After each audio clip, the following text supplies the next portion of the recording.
said, Mike, you're living your life as though you're trying to survive it. This was a number of years ago. And I was like, yeah. So he said, you have to remember something really important. I said, what's that? He said, nobody ever has.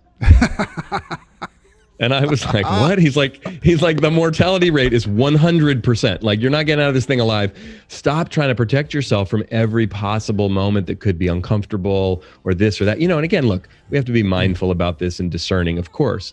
But I think oftentimes, and especially at work, and especially these days when we are more physically separated and disconnected, there's a tendency for us to try to overly protect ourselves and to armor up. And for good reason in some cases, let's be honest. However, most often we do ourselves and our teams a disservice by doing that. And if we can have enough courage to model that vulnerability, not only are we more likely to connect with people and build more trust, learn, change, innovate, all the things we want to do, we also then create that more as a cultural norm.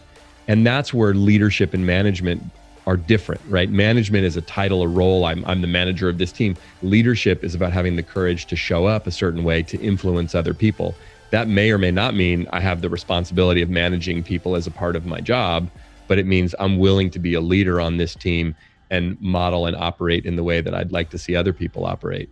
Yeah, I love that. That's great. And one more thing, I don't want to be putting words in your mouth, but when you first started talking about having these conversations, I think at one point you kind of talked about then kind of framing it on how this is better for us. Like, this conversation is going to make us better and we better. It brings in that kind of starts with the I but moves to a we. Yeah, and sure. It reminded me of a client telling me years ago, she talked about how when she gives performance feedback or has difficult conversations, rather than sitting across from the person, she sits next to the person. Yeah, that's which I think really is such a beautiful image. Like we're going to look at this piece of paper together. Yep. Versus I'm on one side, you're on the other side, and then we're going to put this thing in the middle and we're going to fight over it. No, we're going to get next to each other and kind of look at it together. I totally agree. I think that's great. I mean, physically, being able to do that when we were, together in person that's a fair point, Mike. Right. But I think there is, but even if you think about this metaphorically, I mean, look, this is why my book is called We're All in This Together. And look, I wrote this book.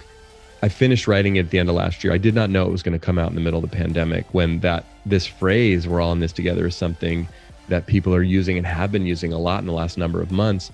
The reason why this phrase to me is so important is because every great team that I've ever been a part of, back when I was playing baseball, all the years I was working in sales, all the teams that I've worked with and consulted with over 20 years, there's kind of this underlying sense that, we might have differences of opinion. It's not that everybody's best friends, and it's not that we don't ever have conflicts. All those things happen.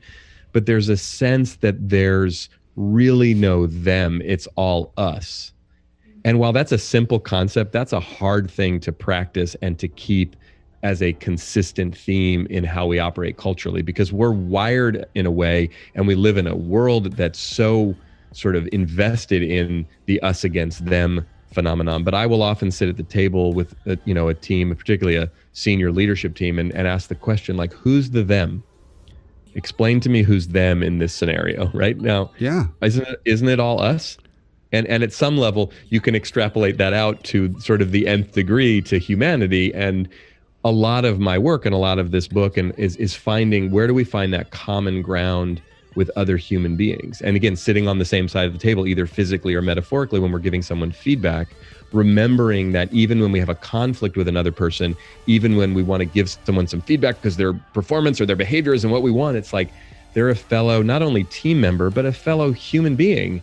Yeah. And like, how would you want someone to operate with you if you failed, as an example? Right? Sometimes people say, I don't know how to coach this person because they're failing and they're sensitive. And it's like, well, okay, yeah, they're different than you, but how would you want to be related to, or when you do fail, what do you want? You know what I mean? Yeah. I think a lot of what makes great leaders and ultimately makes great teams is people getting in touch with their own and other people's humanity.